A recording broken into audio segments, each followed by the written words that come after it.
Well, hello there and welcome back to my channel. Now today we're having another look at this frame here. It's the HGLRC Sector 150 frame. So I did a frame review, and in that review I looked at some parts that I wanted to put on the frame. I put those parts on, done a build and flown it as well, and it flies very nicely. Got some nice footage with the GoPro Hero 6. So at the end of this video we'll show that footage. But first of all, we're going to have a little look at the build, parts that I've used on it, get the weight and things I like about the frame and things that I don't like about the frame. And we'll have a little discussion then, and then we'll end the video, as you said, with some flight footage. So let's firstly then, without further ado, have a look at the weight. So we have our ever reliable kitchen scales. Check the weight. Let's have a little look. 505 grams. So sadly you will have to register this if you live in a country that has registration for quads over 250, but we're running, you know, a GoPro. We've got a 1300 milliamp 4S LiPo on it. This was always going to be pushing well over 250, so not really a surprise there, but certainly not a light quad by any stretch, especially on these small props and small motors. But as I said, it flies very well for what we're using this for. So what do we got on the quad then? Well, firstly we've got, if I can get it off, that's it. We've got our GoPro, so we take that off with a ND filter and a Ethix, I think it's the Facehugger case, something like that. Very useful, stop it getting smashed. Protection there, so very good, keep a very expensive GoPro safe and secure. So we put that to one side, just out of the way there. And we've got a sticky pad on here, which is this pad here, which is from NoMOJel. So it's his NoMOJel universal camera pad to stop jello. So bought that, quite thick, much thicker than the grip. So it takes out any vibration. So very useful there, because as we mentioned before, we just pull the battery strap out of that. As you mentioned before, there wasn't really much grip on the 3D printed part there, so we put that on there just to add extra grip. And then we've got our Ethix battery strap, but this is actually really designed for cameras. It's got like a material on it that's a little bit tacky and gets more sticky the warmer it gets.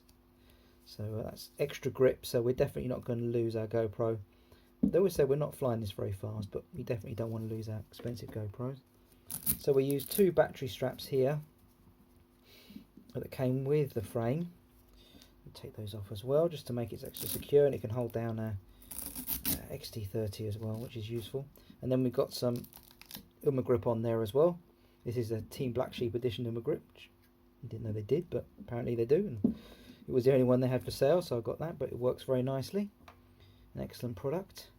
So yeah, definitely not going to slip our LiPo, even if the battery straps, which we're using two of, you know, we're definitely protecting our cameras, which is what we want to do really, especially when we're flying. So as you can see, we've got a 1300 milliamp 4S. This is from Ethix, and they sell through Amazon and other places, quite inexpensive, and we run it on the sort of thin side. And we've got a Tattoo Funfly 1300 as well, so they're about the same thickness. To be honest, I think they're probably the same battery underneath all the plastic and the heat shrink and everything. They certainly look very similar. But yeah, so something like that, not too wide. Let's have a look actually at the width there, just if you're looking at some of your LiPos. So they're coming in about 28, and that'll fit quite nicely there. So it's not overhanging our motors, our props too much, so we're not affecting downforce there. We could get a bigger LiPo, but there's a lot of diminishing returns with LiPos, unfortunately. Sometimes if you get a bigger LiPo, you don't necessarily get longer flight time. But with both these LiPos, I was easily getting 6 minutes of flight, sort of slow cruising about, getting some nice footage, as I said, we'll show at the end.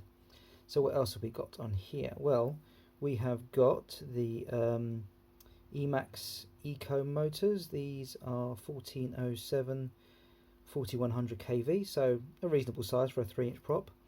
These 3-inch props are the Gem Fan props. They're the 3028, so quite a low pitch, but I didn't want to have too much of a an amp draw by putting sort of really pitchy props on it. You could do that if you want to, depending on the ESC you're running. We'll see what we're running in a second, but yeah, this is very gentle and takes off about 35%, 40% throttle.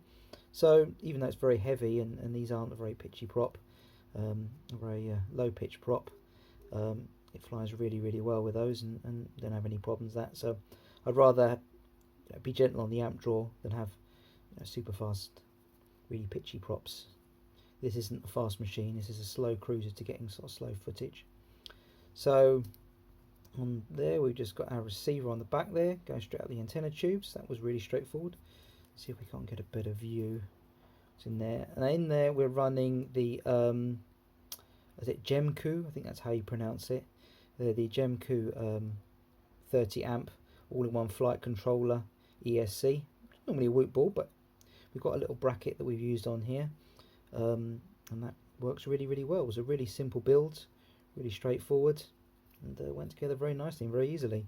And on that top of that, as a VTX, we're running, it's like an LDARC VTX for a Whoop. So Whoop again, it was easy just to put that on, as we've already got the fixing set up for a Whoop board, so you might as well use a Whoop style VTX. And yeah, it does up to 200 milliwatts. So that's more than we know, more than enough than we need for flying something like this around. Just got a little speedy B antenna on the back there. Just that works fine. Very clean footage. No electrical noise, because we've got a low ACR capacitor just at the front there behind the camera, and then the camera is a Foxeer Razor Nano camera. So 14mm camera, fits in there very nicely. I think with the 3D printed parts that you have to connect the camera to, you think you get a bit of jello vibration, but it's such a tight fit on there, there's barely any movement. It was very difficult actually to get them on there, but once they got on there, they're not moving, they're not vibrating back. It's a very sure connection for our camera, which is exactly what we want. We don't want to fly around with loads of jello. So that's fine as well. If you have any concerns about that 3D printed part holding the camera, no problem at all with jello. And obviously we've got the 3D printed parts for our GoPro. I mean, that's the main issue really, is the angle of this. It's a bit steep for good cinematic kind of slow moving footage. I think it's like 20 degrees, and perhaps we want it to be a bit lower, maybe 10 degrees, something like that. But we could always put another 3D printed mount on there with a different degree, different angle, but obviously we'd have to print that off ourselves, or make something ourselves, or buy an aftermarket 3D printed camera part. So yeah, I think that's pretty much the only downside really. I mean, there's plenty of space in there, very nice. The ducts are a little bit squishy, but not too bad. No root bushes there, quite easily fits, as you can see. They're 3-inch props. So yeah, quite a straightforward build, quite a nice little quad, and we get some nice footage with it as well, which is really, really nice, which I'll be showing in a second. So there's the build. Hope you like it, and perhaps this will inspire you to do a build yourself with this particular frame. Thanks so much for watching. Really appreciate you spending your time watching my channel, and we'll now go to some flight footage of me flying around some trees slowly down at the local wreck. So there you go, and thanks for watching, and I'll perhaps catch you in another video in the future. Thanks a lot. Bye bye.